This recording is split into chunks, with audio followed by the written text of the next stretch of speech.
New scuffles broke out in a separate area as the standoff between Chinese and Indian border troops enter the third month in the Dokhlam area.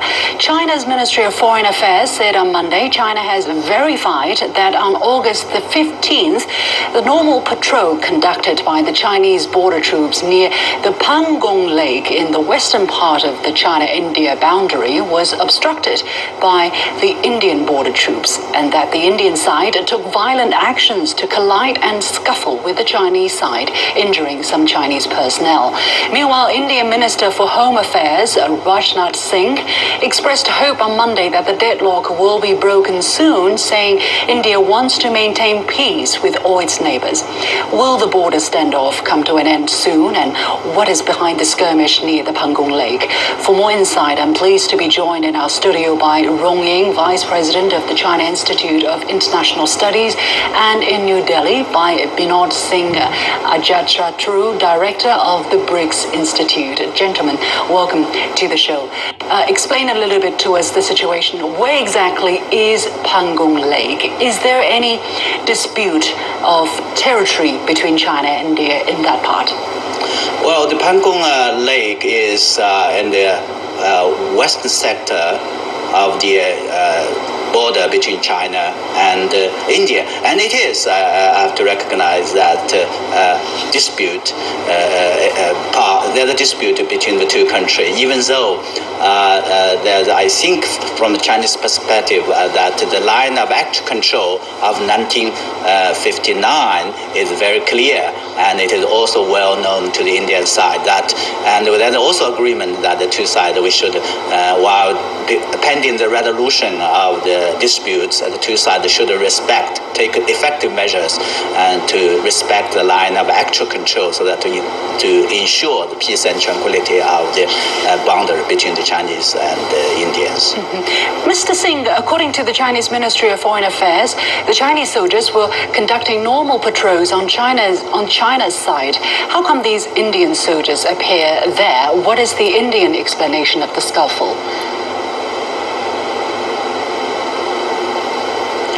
First of all, we condemn what happened, and as for the international norms, I think Chinese PLA should say sorry to Indian Army, because it was not a just normal day.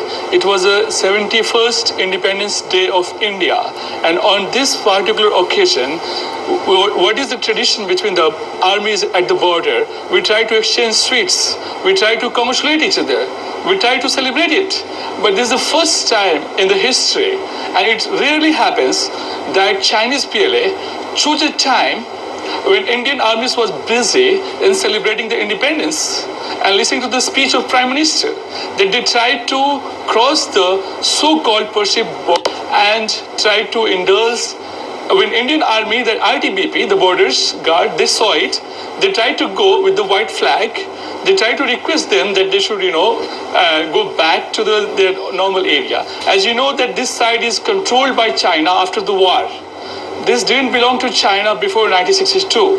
And the total bargain is that China is claiming another part in eastern sector, and China is waiting that if in case they get that part, they will try to return this Aksai Chin, the southern part of China. So I would like to say that in India, people are very unhappy. They didn't think this is a civilized way of Chinese army to choose a date, which is the Independence Day of India, and resort to something which is very, very bad. Even Pakistani and Indian soldiers don't know that. Mr. Rong, yes, Mr. Coming Rong. with the rods, attacking the Indian army. I got your point, Mr. Singh. Mr. Rong, what is your reaction to what Mr. Singh said? I think if anybody would like, if there's an apology that has to be made, it should certainly should the Indian side, as we all know that at the delimited, section of the Chinese and Indian border, the Indian border troops illegally crossing the border and provoked incident that had not resolved for past for 2 years. And I think as I said very clearly, that is the line of actual control is very clear, and the Chinese border troops is conducting normal activities, and it is the Indian side, I think, that has making that creating trouble, that disturbing the normal activities. I think if the Indian side has any reason and any sense of respecting international norms, international law, it should, I think, as we made very clear, that it should not do had been done by crossing the delimited boundary of China and India for the second sector.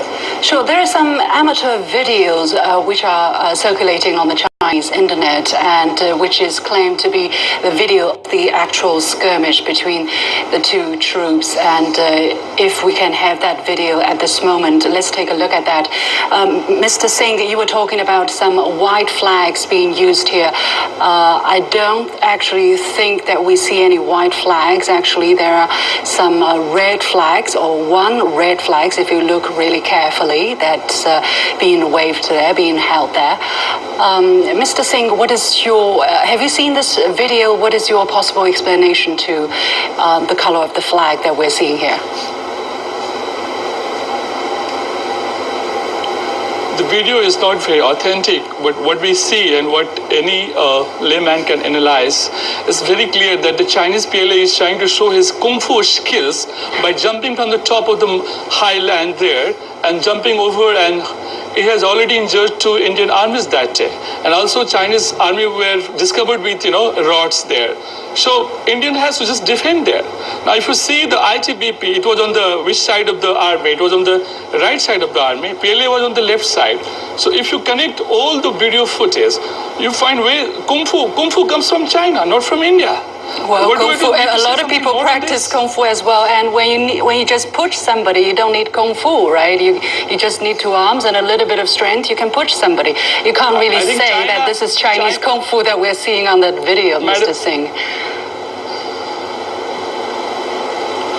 Madam, I'm sorry to say that, China has a way of dealing with border issue. In 1969, when there was a problem with Russia on the Ussuri River, again, China resorts to jostling.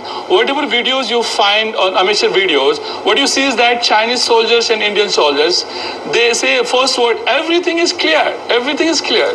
There's a problem of language. The 2 armies can't talk to each other. The English skill of Chinese PLA is not good enough to negotiate there. I think they should train some Hindi speakers or Indian language speakers. What about having the Indians speaking Chinese? Even some good in English will be fine. I feel shocked that for the views of my friend, my young friend, I think so taking such a biased view about the incident. First of all, I think I don't know on what ground you can defute on a video whether it is authentic or unauthentic. Secondly, I think you raised an issue that is unrelated to the conversation about the boundary disputes and the incident between China and the former Soviet Union. And what I want to make it very clear is that if the Indian side had respected the line of actual control of 1959, and then there was no incident like that. You have to very clear. If you look at the ground situation, the line of actual control has not been respected. Line of actual LAC of 1959, and if India kept on doing like this, there will be more trouble, more incident like that. We have enough incidents, and we have an incident that is at the Dokhlam, and I think just now you talked about apology. I think certainly the Indian side, your border troops owe an apology. More than that I think the Chinese government has made it very clear a thorough investigation has to be made, and there will be actions that have to be taken. If you don't take people like you, keep on talking about that, keep on telling lies like that, there will be big trouble, not only for our border troops, for our boundary, but also for our 2 countries. Are you going to take responsibility like that? I hope you take a clear view about that. I'm not young here. friend. I'm not here going to. Excuse me. I'm not going to here, fight with you. We No, are here I'm to talk not. about the issue, not We are to fight with civilians. Mr. We're Rohing. not going to There's certainly enough- fight. you are But fighting. this is a conversation. I mean, you should. It should be a conversation there's a based on language. facts, based Yes. on Allow me accepted to speak. rules. Okay, Come Mr. on. Singh, Allow please me go to ahead. speak. Yes. Yeah, I would like to put my point very clear that if there's a problem between Indian Army and Chinese PLA, they have their mechanism to sort it out. We should not fight here in the TV studio for that issue, first thing.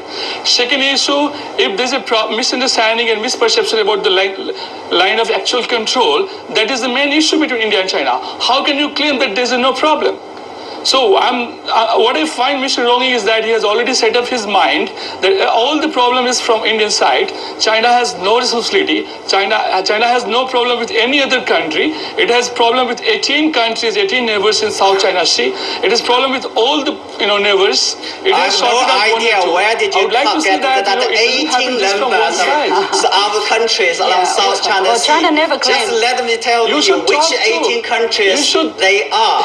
But what I know that should- India has I'm not- many the country time is- problems with all your You neighbors. can take your books. That it's is the all fact. in the public. If we are going to have a real conversation, please ex- respect the fact, Mr. Singh. Yeah, China doesn't say that it has Please try to resolved speak all the the. journalism language here. Well, I think Mr. Rohing has not used any vulgar languages Listen. here. He's just Listen, making his listen. points. Okay, go ahead, Listen. Mr. Singh. Yes. All the problem this time has just one core issue. The language used by Chinese experts, Chinese media, not by Chinese ministry, but by this Chinese so-called expert who happens to be an ex-diplomat serving in different countries Which and also India expert. criteria I give think you, unless and until they restrain. give you the right Allow me to finish. to say, Allow me to finish. to Don't say shout. the Don't so-called shout. Don't so-called shout. expert. Allow me to finish. I'll certainly I ask you think- to finish. Are you saying but that- it has to I be think based Liu Xin on is a very facts. good host. If you really you very want much. to do a Yeah, conversation, make the I point. think Liu Yes, Xin is a please. very good host. But And she would allow us, she would allow us to finish one side and the next side will respond. I just make it very brief that the issue should not have blown up so high and so long. We're going into third month. Just because if you can restrain your so-called state-sponsored media like Global Times and some so-called, part-time India scholars. None of you are full-time India scholars, neither Mr. Rohing. So now you're just coming to the studio and trying to make well, there are everything also a lot of blame on the newspapers. Yes, Indian. Mr. This Singh, is not I'm the running. way diplomacy. Mr. Singh, I got your point. I got your point. This is There are- not. See, Mr. Singh, I got your point. I have to control I the just time want to here. say last point. Okay, last go point ahead. is One that- sentence, Just please. last point, that we cannot talk to media. Yeah, we cannot talk to media or Global Times. We should talk to the Foreign Ministry of China. That's the point. Well, that's yeah. what Home Minister well, Rajnath Singh the has Chinese said. Foreign Ministry has right said now that the they are talk- not closed right now is the to talk is- dialogue. Mr. Singh, if I give you the time to talk, you should also know when to stop because Yes. I'm really running out That's of a time. very good news, yeah. I gave you the opportunity to speak. So I get your point, and the Chinese Foreign Ministry has said they're open to negotiation, but there is some precondition that the Indian troops have to be out of this Dokhlam area or retreat back to their side of the border. To the Bhutanese side of the border first. Anyway, another heated discussion. It's quite unfortunate that every time we talk about the border step, it gets a little bit out of control. I hope the situation on the ground will not continue to go out of control. Mr. Rohing, thank you very much, Vice President of the China Institute of International Studies, and many thanks to our friend from New Delhi, Mr. Binod Singh Ajja Shatru, Director of the BRICS Institute. I still have to make my point. Imagine you are dissatisfied with what a neighbor builds in his garden. Instead of lodging a protest with him, you go straight into the garden and stay there in order to achieve your goal. In fact, it's not even your next door neighbor, it's your neighbor's neighbor. You think your next door neighbor's rights are being infringed upon and you take action on his behalf. That's how the Chinese see the Donglang standoff or the Dokhlam standoff. To resolve it is actually quite simple, right? Stop the trespassing, go back to your home, and then people can sit down and talk, but not while the trespassing still goes on. I really hope the situation doesn't continue like this. You have been watching The Point with me, Liu Xin. We'll take a short break and we'll be back.